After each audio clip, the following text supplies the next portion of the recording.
Hello and welcome to the latest episode of Q&A with Shridhar Kunte, the Deputy Technical Editor at Better Photography Magazine. And I, Nilofer Khan, features writer, your host for the series. In these set of videos, we will be looking at questions sent to us by you that cover technique, jargon, and camera operations. Let's look at the first question. It comes to us from Priya Kakria in Hyderabad. She's asking, what is the difference between TTL and manual mode? When should I use these settings on a shoe mount or with any other flash? Uh, Thank you for asking this question, Priya. And good evening to all my viewers and readers of Better Photography. Uh, the answer which I am giving it to you is applicable as of now for the modern flash guns, which do provide the LCD at the back of it when you are using, especially on camera flash gun I'm talking about. The TTL metering in the flash gun will take readings from the camera for the final output it throws, the light output it throws while taking a picture. Whereas the manual mode of the flash gun or on camera flash gun or the external flash gun will throw the light output which has been dialed through the camera body or from the uh, flash gun LCD to that particular amount. So when you are when to use and when to not to use, or when it what will give you the consistent result most of the time. See, most of the time TTL will give you uh, the results what you are looking at. But again, TTL metering takes into account the reflectivity of the subject, the camera to subject distance, and the ambient light. So if you are the person is standing behind in front of the bright shining wall or any other metallic surface, and if you use TTL metering, it is likely to get fooled by the reflectance of the shiny background or the bright background. So the exposure will go under in this case. Vis-a-vis, if the person is standing against the black background or the dark background, and if you use the TTL mode, the exposure is likely to get over. So the subject will be much brighter, or the image will be slightly washed out in this particular case. So if you don't want this kind of variations to happen, and if you want the consistent results, irrespective of the background, whether it is bright or whether it is dark, I will advise you to switch to manual mode. Manual mode, it is really easy to use once you master it. For that, the LCD will give you the information about the light reaching at what particular distance based on the aperture you set on the camera as well as the ISO in the camera.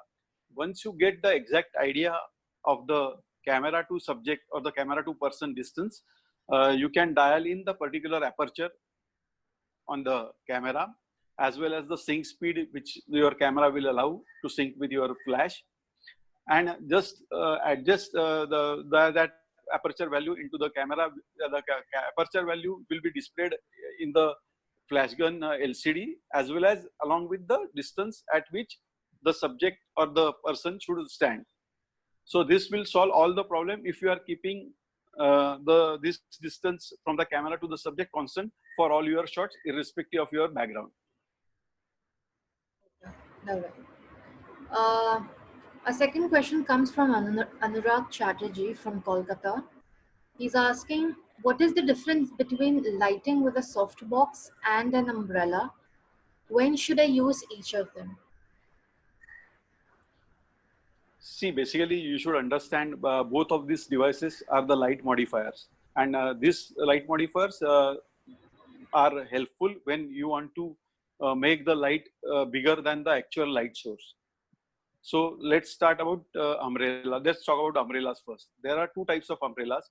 One is a translucent umbrella, where the light you can insert the flash gun and the light will pass through the translucent cloth, and the light will get diffused. The other one is there is a black umbrella. The inner portion of the umbrella is silvery shiny or gold depending on the type you use, and you need to throw the light of the speed light or the external flash gun onto the umbrella, and the reflective surface will bounce it back onto the subject. In the softbox is just you can you have to mount the flash gun in the softbox and it will throw the light. Now the quality of the light what it gives, these two are different. The softbox will be very close to the window lighting situation if you consider window light as a natural light. So it will be more controlled. There will be less spillover in the background while using it. So when you want a controlled lighting, so you want to control the light thrown onto your subject, you should go for the softbox. And when you are using the umbrellas, the light will definitely spill over on the background.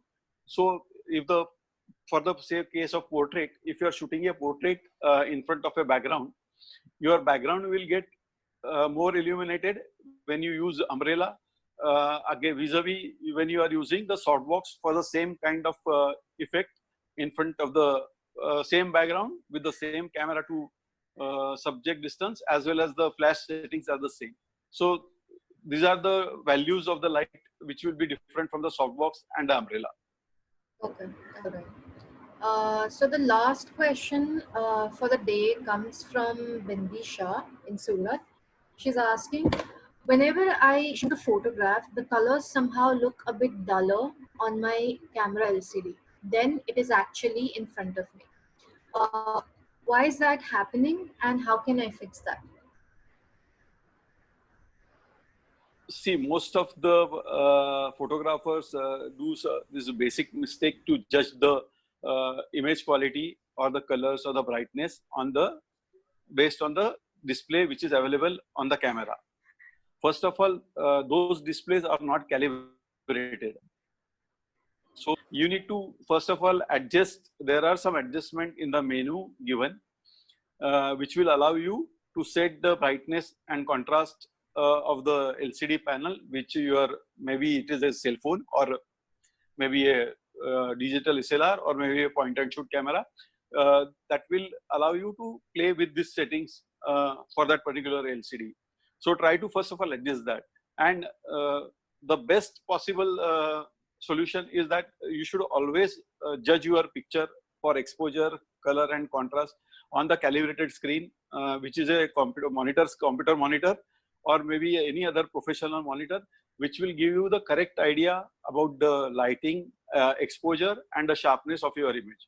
So I will advise you to first of all set the camera settings, the LCD settings on the camera, try to adjust it closer to what you are seeing in actual real world. So that will be the solution as of now. But definitely I will suggest you to gauge the exposure quality of the image on the calibrated screen, which is the computer. Better to use a computer screen. That is what I will suggest. Okay, all right. So that's all what we have for today. Thank you so much, Shridhar. And thank you everyone for watching this series. Please do not forget to send in your questions on Facebook and Instagram with hashtag Q&A with Shridhar Kunte. I hope to see you all next week. Thank you.